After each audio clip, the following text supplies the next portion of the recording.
Welcome. Welcome. Thank you for coming. It's great to collaborate with trade. Together, we can get the word out about great Loire wines at great prices.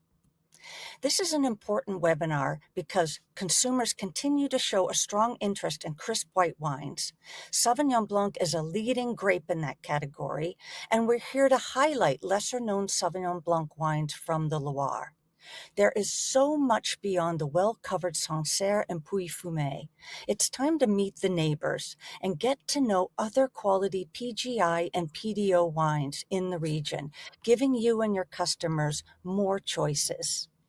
Brought to you by the Napa Valley Wine Academy and the Interloire, this session is part of a Vin de Loire series hosted across the globe and covering different Loire wines. At the end of the session, we'll provide a QR code so you can watch the other presentations. I'm Catherine Bouguet, Head of Education at the Napa Valley Wine Academy, and we are very lucky to have Benjamin Delabelle with us today from Domaine Delabelle. He will bring some of the material we discussed to life with his on-the-ground experience with the terroir and the Sauvignon Blanc grape in the Loire. Welcome, Benjamin. Bonjour, welcome. Bonjour. The Loire has an advantage here. Sauvignon Blanc is native to the region. Not only that, but the Loire style is in line with what consumers are looking for. The dry wines are refreshing with juicy citrus and our tropical fruits like melon, mango, pineapple, passion fruit, which can be made complex by white floral and mineral expressions, depending on where the grapes are grown. But let's put ourselves in the Loire state of mind via video. The Loire is our wellspring.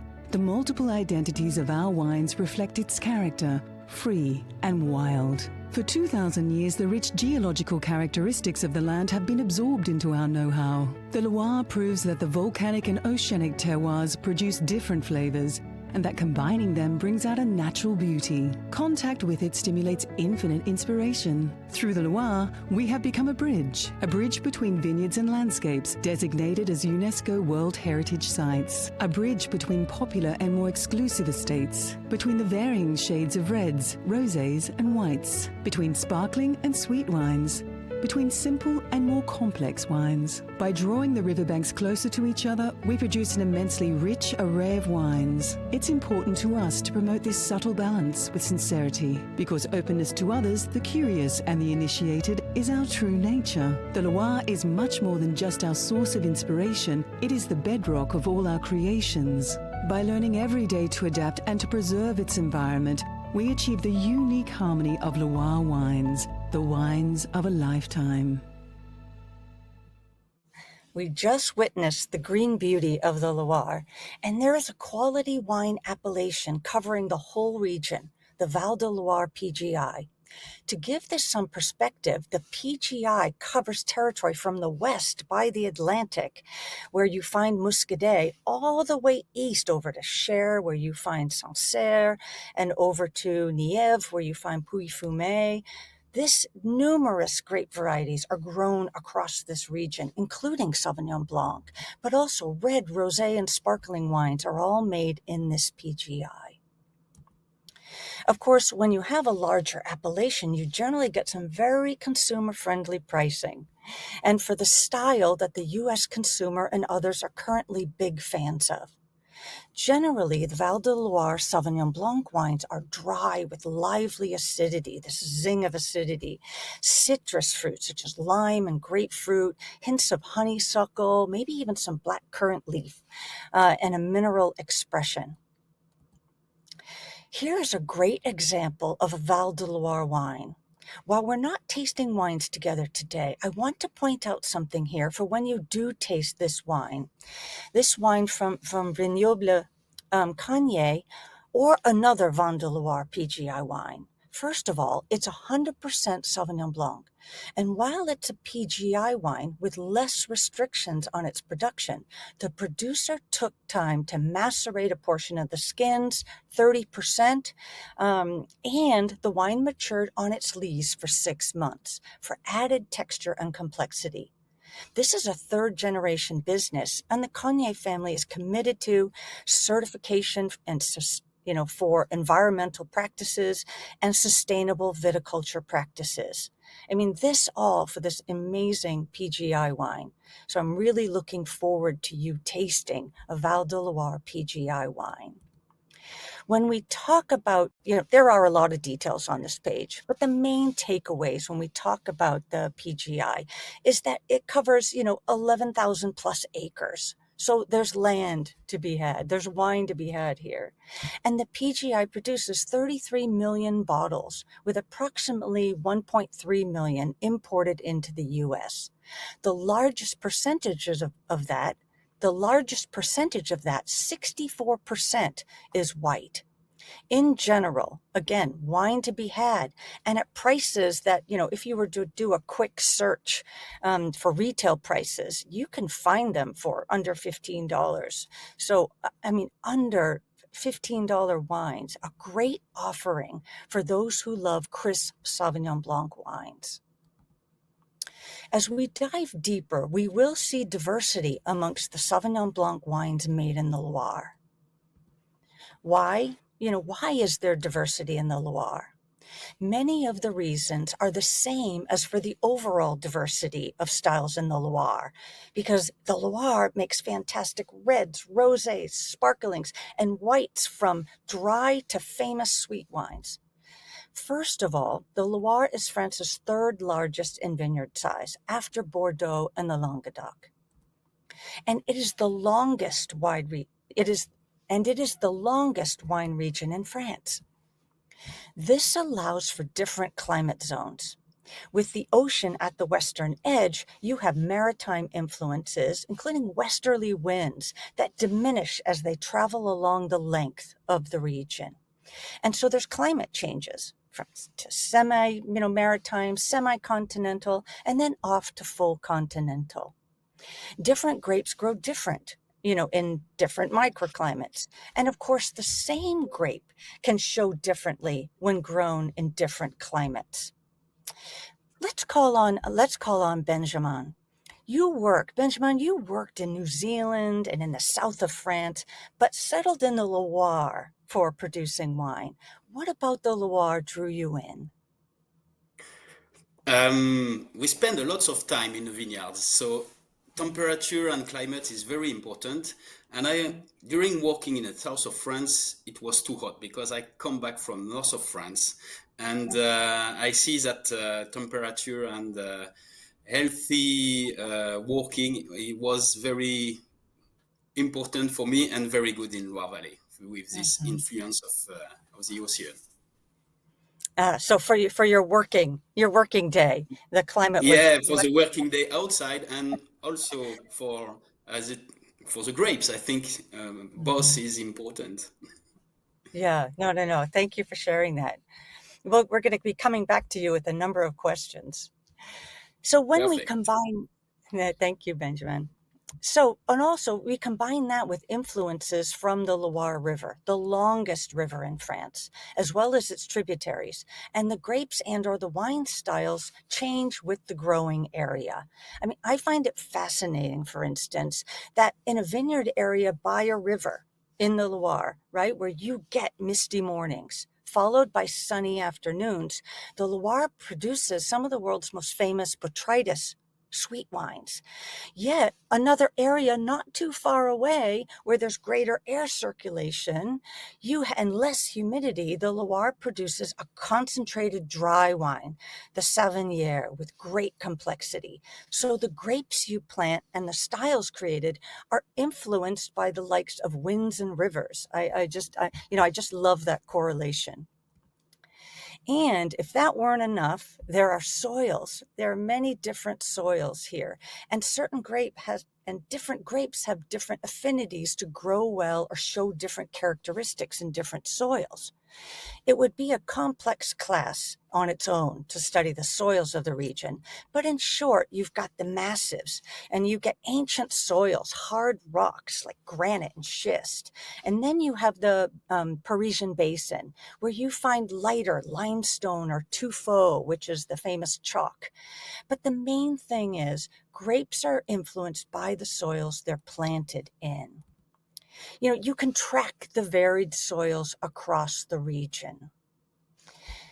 Benjamin, if you don't mind coming back on, because we throw out soil names a lot in the wine business, we'd love to get a local perspective on the importance of the soils to Sauvignon Blanc wines. Can you share with us some insights? Um, yeah, perfect. Sauvignon Blanc is a great variety which don't really like the hydric stress. So, which is important more now, actually, with the warmest climates changing, is to have enough water for the grapes for to have a nice aromatic maturity. And where we are between Cher River and Loire River, we have quite a nice reserve of water in the clay, and it's quite important things for the Sauvignon to can keep the freshness of the Sauvignon. So you have the clay on the left, which is down, and on the top you have the sand, who can give more warmest for the maturity of the Sauvignon. So it's these two part of the soil gives in Wally a very nice maturity and keeps the freshness of the Sauvignon, which is a bit the more difficult at the moment. Okay. So the clay, that is going ahead and retaining moisture. And so in the hotter months, the vines can act on that, right? Use that resource. And then you mentioned that the sand, that adds some nice warmth, aiding ripening, I'm assuming. Yeah, it's true. We have it depend which blocks, but we have around between 1 to 3 meters of sand. And what is very interesting is the roots go directly down to the clay for to have this humidity that we can keep during the winter and can re-give during the hot season in the summer. So this is very interesting for the Sauvignon, for to can keep the freshness of the aromatic. Thank you for that. And And these soil pictures, just so you know, are from Benjamin's vineyard. yeah, it's true. Yeah, yeah. So thank you for sharing. directly from the blocks. Thank you for sharing those. With all of this complexity, the region is divided into four main areas. As trade, you've likely seen these. If you are new to Loire studies, don't be confused by the name the Sainte Loire. The Sainte does not mean its location is in the center or the middle of the Loire, as you see here. The area is named after an administrative department. But different grape varieties follow the varying influences. Sauvignon Blanc is early ripening, so the shorter growing season that comes with that continental influence that you find in the East is not a problem for the grape. The continental influences, as well as the moderation by the rivers, allows for slow and balanced ripening of Sauvignon Blanc, preserving the grape's vibrant acidity and that aromatic intensity that we love from Sauvignon Blanc.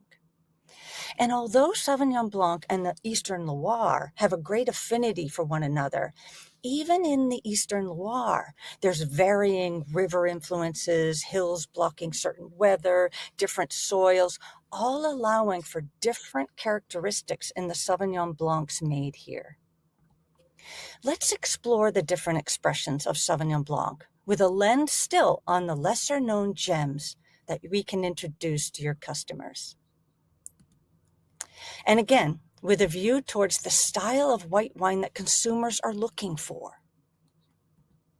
Let's go to the Haut Poitou PDO, where they've been making wine since the 3rd century.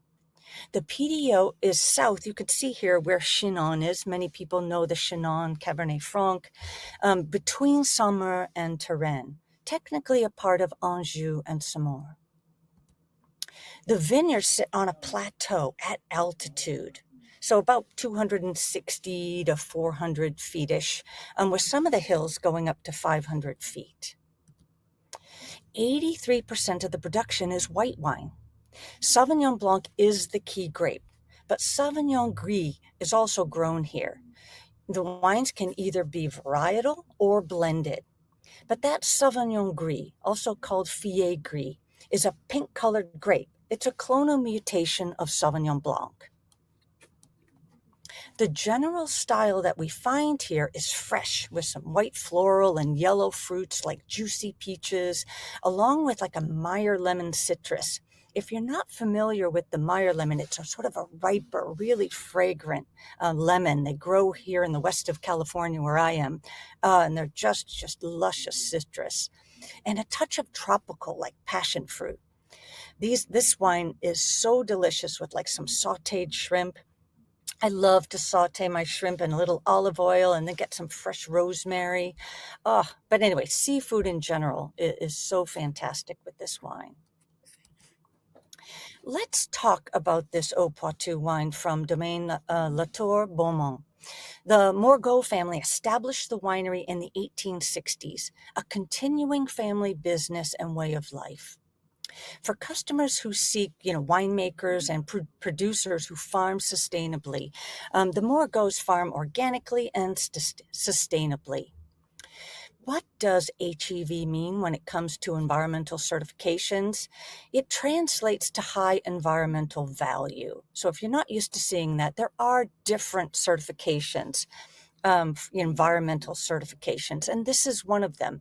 It's a voluntary certification, that focuses on recognizing, and promoting eco-friendly practices, especially in viticulture. This wine can show that nice riper Meyer lemon citrus and that passion fruit. I mean, it just sort of rides on a wave of crisp acidity.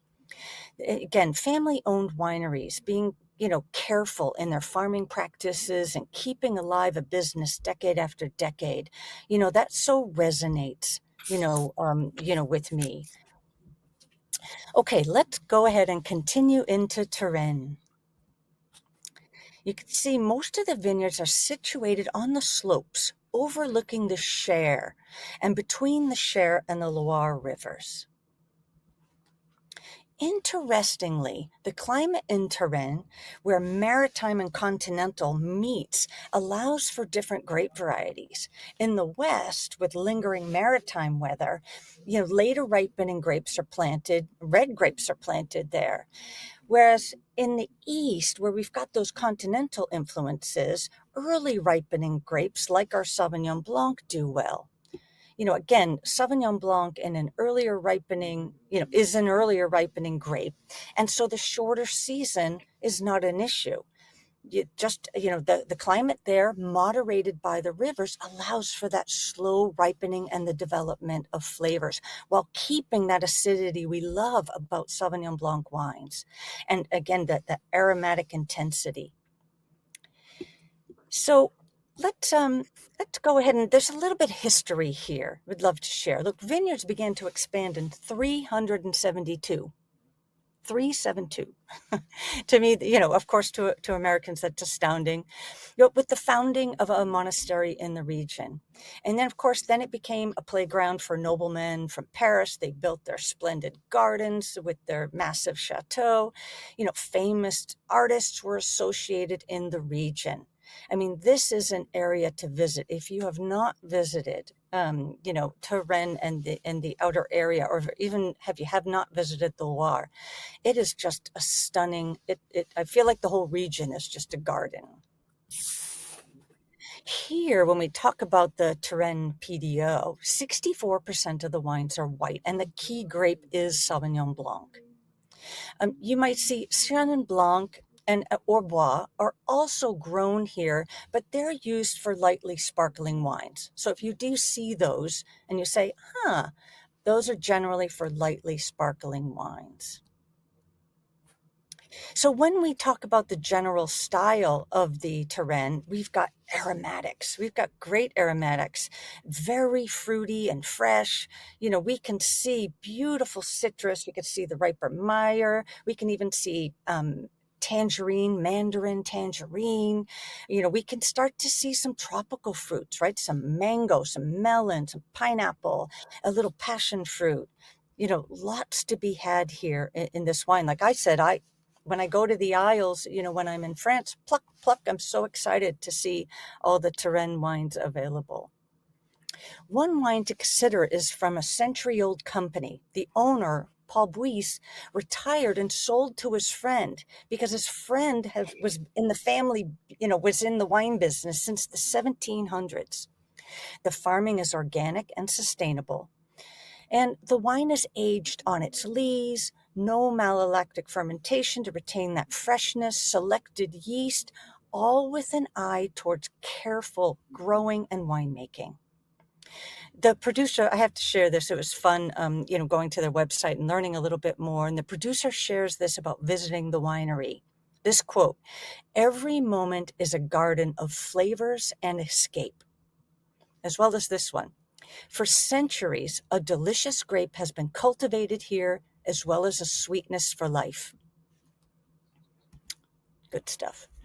Another wine to take note of is from Domaine Bellevue, a fourth generation producer which farms sustainably without use of chemical herbicides, for example. The vineyard sits on the right bank of the Cher, 28 hectares of Sauvignon Blanc planted here. Once again, we're seeing they're aging on the lees for added richness and complexity. I mean, these are wines at moderately priced, yet there's so much care being put into producing them. So let's go ahead and go to our next PDO, Touraine Oisly. It has a long tradition of viticulture, and specifically, Oisly is recognized as the birthplace of Sauvignon. When you see a village attach its name to the subregion Touraine, there is an added element of sort of historic and cultural, richness, and stricter rules are applied. The Touraine Oisly PDO covers a vast plateau on a watershed between the Loire and the Cher rivers. Let's call back on Benjamin, because Benjamin, you produce wine in Oisly. What do you find special, about this growing area? It's true, Catherine, about the origin of the Sauvignon, and I know the little house where the Sauvignon was found. His Wow. name in Sauvignon, and the name have changed with the time. Mhm. And it's for that since long time Sauvignon are in Wally, and why I think is because of this climate, because of this soil, because to be in the middle of these two big river, so the Loire and the Cher, gives really the aromatic and the freshness that you can find in Wally. And Wally is a very small appellation, just 10 winemakers, 80 hectares. So the biggest secrets from the Loire, I think. Yeah, exactly. Well, hopefully not anymore, not after this session. So the general style we're going to find here, I mean, these are elegant wines. They have a roundness and complexity to them. There's a broad diversity, of aromas that can be found. So you've got floral, you could have, honeysuckle, acacia, you could have some beautiful white floral, hints. But again, citrus, ripe citrus. We might see, lime and grapefruit, but then we'll also see that riper, like Meyer lemon or mandarin orange. And we're going off to tropical fruits. So just beautiful, beautiful, expression of Sauvignon Blanc that we can find here. But look, I don't need to go on because we have Benjamin here. um, and, we'd love for you to share, about your wine because, you make a Touraine Oisly wine. Yeah, So our cuvée called l'Ellipse is made only with old vines, so more than 60 years old. Our winery is have started in 2014 with my wife Sandrine. And this cuvée, it's always that we pick at the end. So on our old vine, so bit less crops. And the idea is to find really the terroir face of the Sauvignon. So lots of minerality, lots of maturity, but always with the freshness from the Loire. So which is what we're looking for.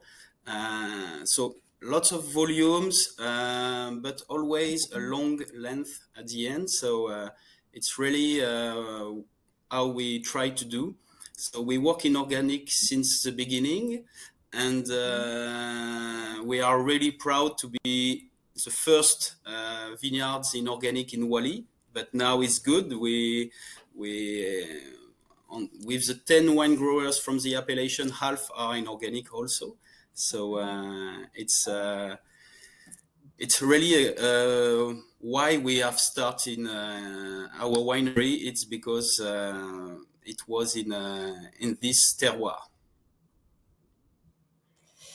Being first is never easy, so bravo to you. And I wanted to point out, because Sandrine is here. While she's not joining us today, just, of course, integral. So I just wanted to make sure we gave a shout out to Sandrine. So great. Look, a quick online search, brings up, wines that are $17, $35 retail. I mean, many Sancerre, I adore Sancerre as well, but many start at that high end. So I think that this is a wine that gives you that, like Benjamin said, beautiful length, gives you complexity, gives you body, gives you so much in aromas and flavors, and at such a welcoming, just, moderate price. I mean, imagine this wine on the table at Thanksgiving, starting off, your palate, cleansing your palate, but also with enough, body and richness and flavor to go through with appetizers, or to even start off with, one of the first dishes of the main meal. To me, this would just be, it's a perfect dinner party wine. Not that you have to wait for dinner, but anyway, beautiful, beautiful wines.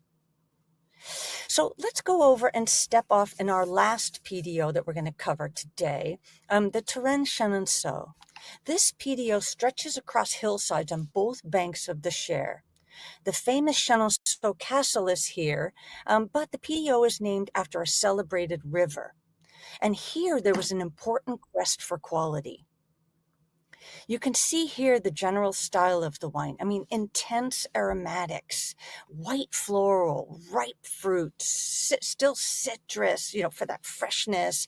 And, we've got like maybe mango and pineapple for our tropical fruits.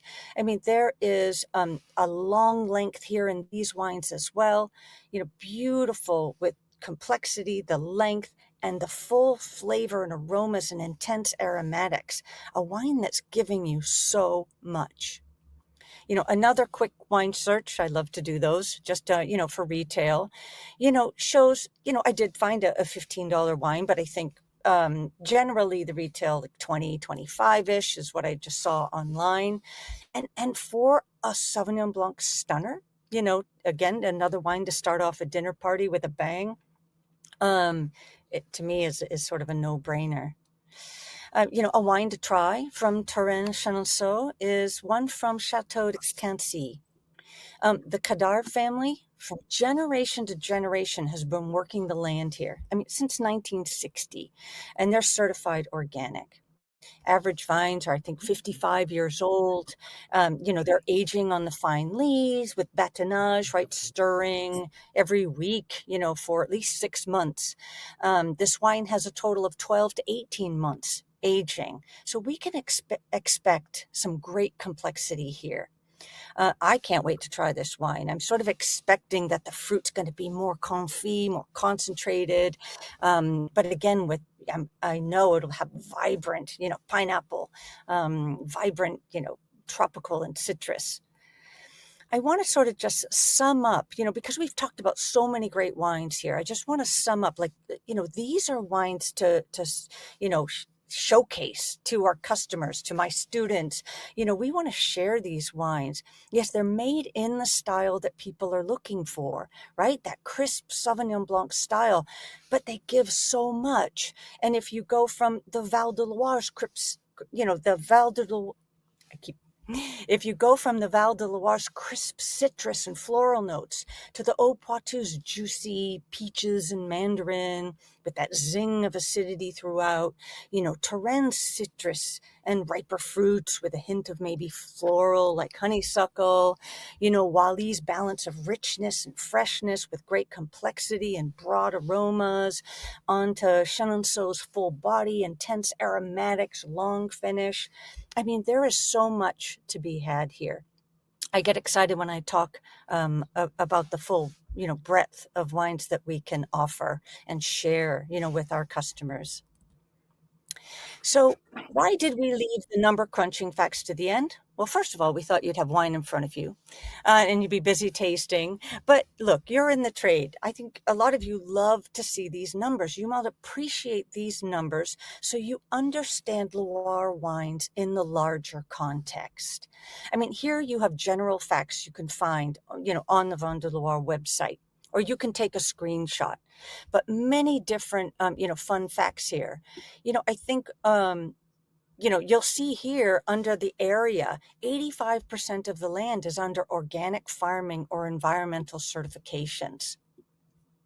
Just a huge amount. And look, we know that our customers, consumers are interested, in sustainability, in, these environmental certifications. It's something they look for today. Interestingly, here is the top Loire wines imported into the U.S. The PGI and the PDOs that we've covered today collectively make up the largest percentage, like 33%. If you look here, we've got 14% from the Val de Loire PGI. We have 19% from Touraine and the villages. So there is, this wine being imported into the U.S. And if you really love numbers, here are volume numbers per specific Sauvignon Blanc PGI and PDO imported into the US.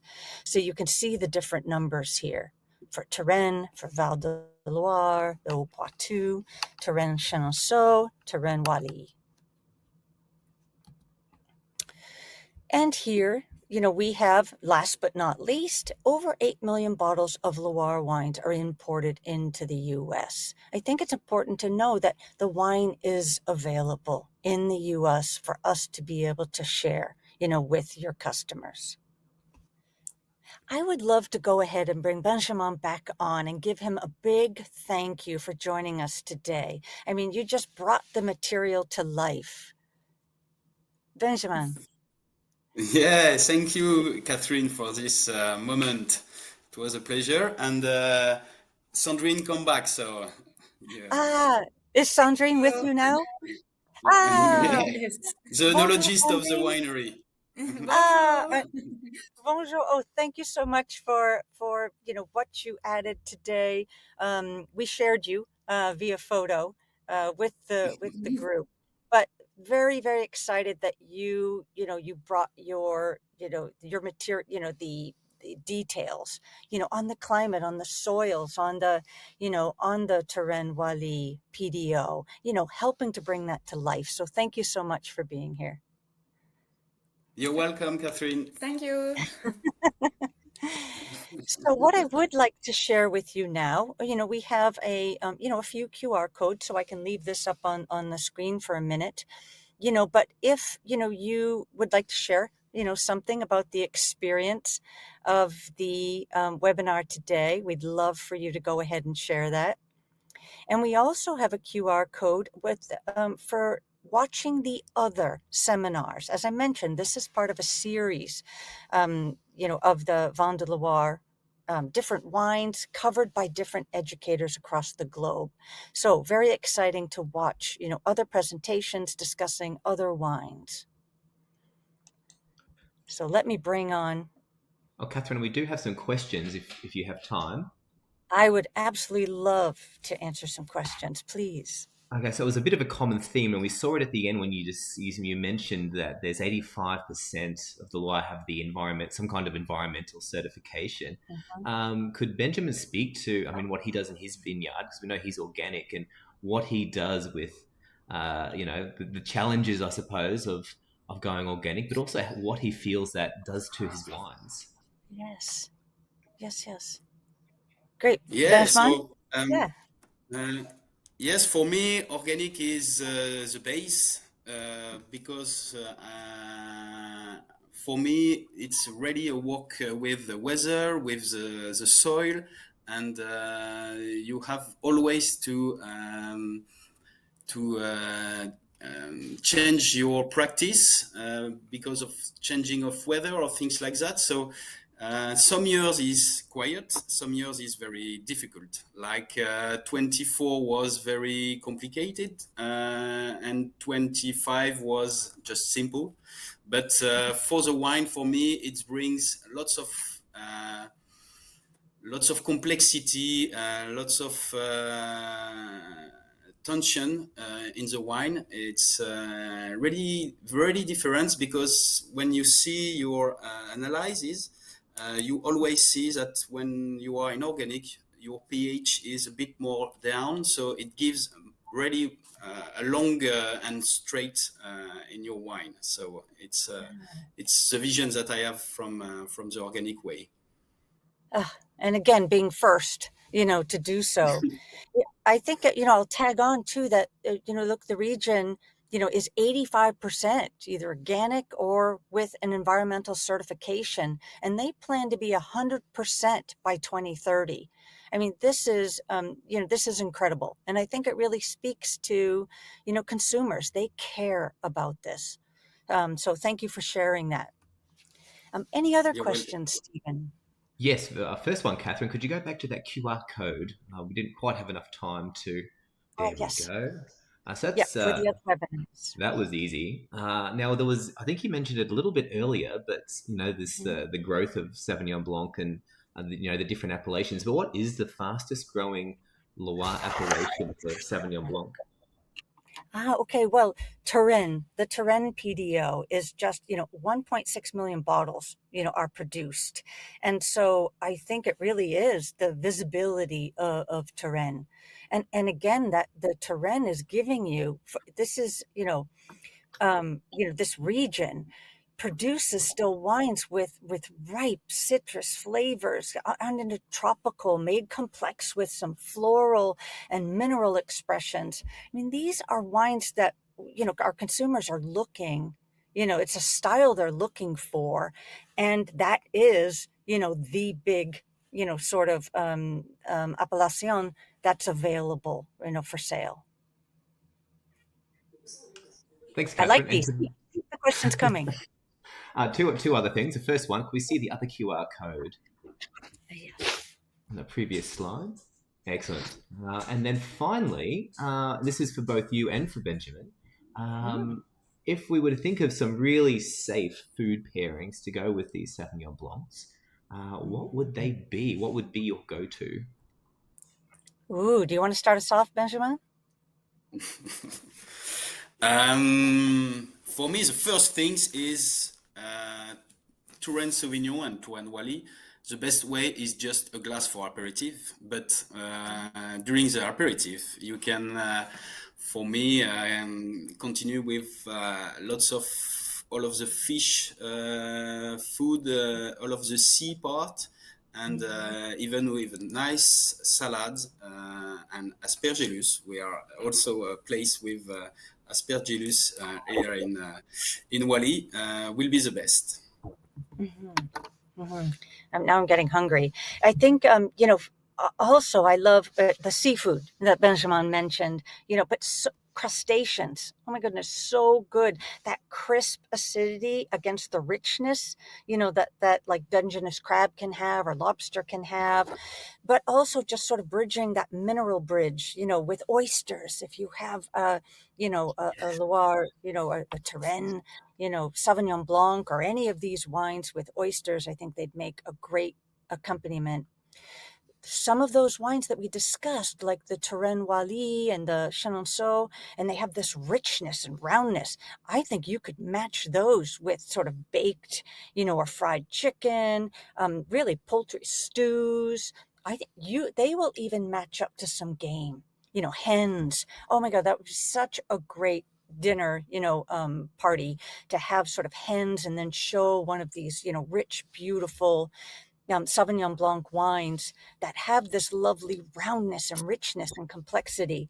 So I think even poultry and game. What else? I mean, I think, of course, all of I think curry dishes. I would see it in like a chicken curry dish. Okay, now I'm really getting hungry. What else? I guess I just love food, so I could go on and on and on. But lots of Benjamin mentioned salads, and I could these are, well, this is what one thing that I eat. With my Sauvignon Blancs is a like chicken Asian salad. Love that combination. So I'm sure you don't want to stay on another half an hour, but I'm sure I have a list worth a half an hour. Thanks, Catherine. If I could, I think that a lot of times I get questions. We do presentations in front of trade, and I get asked a lot when I'm talking about a certain wine, um, why these Loire Sauvignon Blanc wines, versus other wines that people can choose. And for me, it even gets personal because I'm like, I know that I can go and pick if I see the Val de Loire PGR, if I see Touraine PDO or one of the other Touraine Village wines, then I know what I'm going to get in the bottle. I know that it's going to be, crisp and lively.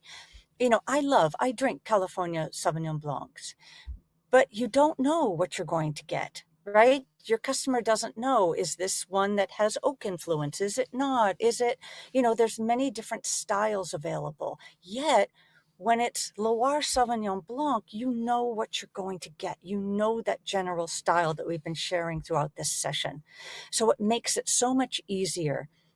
Not every customer, has all the information at their hands. They just want that style that they love. And here, look, all of these wines fit into that general style.